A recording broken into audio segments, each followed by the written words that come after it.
हाय सांगमाने आज आमे प्रस्तुत करिबा दही बाइगण नुआ स्टाइल रे दही बाइगण करिबा।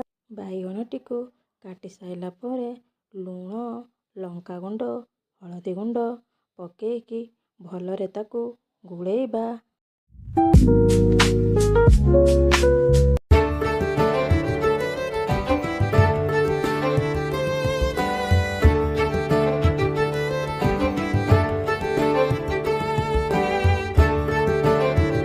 भलसे गुड़े साइला परे गैस टी ऑन करिकी कढ़ई गरम करिबा।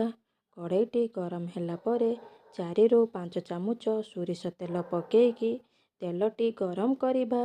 तेल टी गरम ହେଲା ପରେ गोटा गोटा करिकी बाइगण को तेल रे भलरे भाजिबा।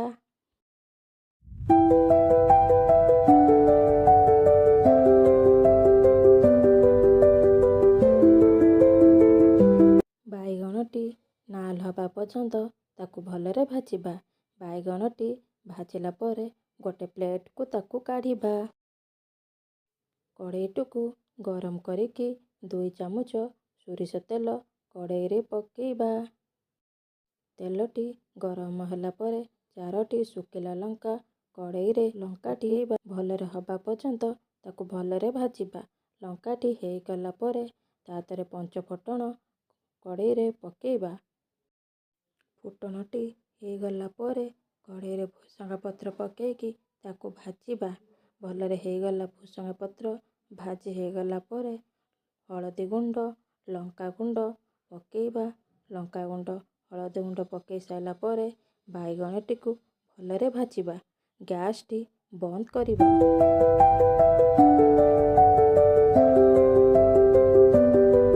गोटे बाउल को बसा दही आनिया ताकू भलिकी फेंटिकी ताकू लूण चीनी पकेइकी पानी अल्प टिके देइकी भलरे ताकू फेंटिबा।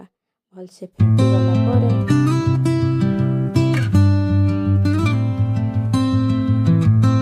छुंक मारिकी रखितिबा ताकू ठंडा करिकी बसा दही रे ताकू पकेइकी भलरे ताकू गुळेइबा। गुळेइ साइला परे तादर लास्ट को टिके जीरा गुंड पकेइकी भलरे ताकू गुळेइबा। आम दही बाइगण एबे रेडी हे गला। आपण मानकू